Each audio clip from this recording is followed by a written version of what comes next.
যুক্তরাষ্ট্রের দিকে ধেয়ে যাচ্ছে হ্যারিকেন এরিন। ঝড় আঘাত হানার আগেই সতর্ক অবস্থানে দেশটির পূর্ব উপকূলের বাসিন্দারা।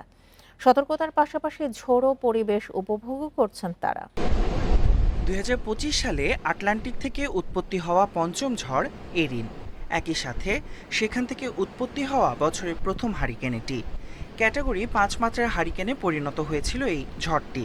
সবশেষ এই ক্যাটাগরির হারিকেন মিল্টন ২০২৪ সালে আঘাত হানে যুক্তরাষ্ট্রে। শুরুতে ক্যাটাগরি ৫ মাত্রার শক্তি সঞ্চয় করলেও বর্তমানে শক্তি কমে এসেছে হারিকেন এরিনের। যুক্তরাষ্ট্রের পূর্ব উপকূলের অঙ্গরাজ্যগুলোতে এই হারিকেন আঘাত হানতে পারে বলে পূর্বাভাস দিয়েছে আবহাওয়া অধিদপ্তর।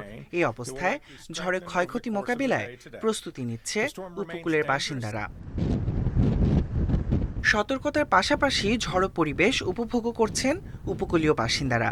নিউ জার্সি সি ব্রাইট বিচে সমুদ্রের ছবি তুলেছেন এবং অনেকে সাগরের উত্তাল ঢেউয়ে করেছেন সার্ফিংও। একই চিত্র দেখা গেছে ভার্জিনিয়া সমুদ্র সৈকতেও। সমুদ্রের পানিতে ভিজতে দেখা গেছে শিশুদের। আবহাওয়াটা দারুণ, যদিও এই সময় সমুদ্র বিপজ্জনক অবস্থায় রয়েছে, তবে এত বড় বড় ঢেউ দেখতে বেশ ভালো লাগছে।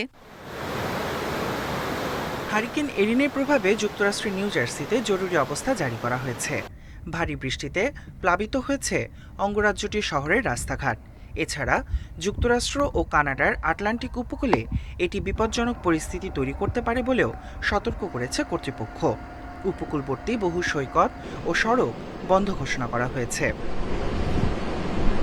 যুক্তরাষ্ট্রের রোড আইল্যান্ড ও ভার্জিনিয়া অঙ্গরাজ্য এবং কানাডার আটলান্টিক উপকূলে জলোচ্ছ্বাসের ঢেউ পৌঁছাতে পারে ১ মিটার পর্যন্ত। Tahmid Abrar, independent news.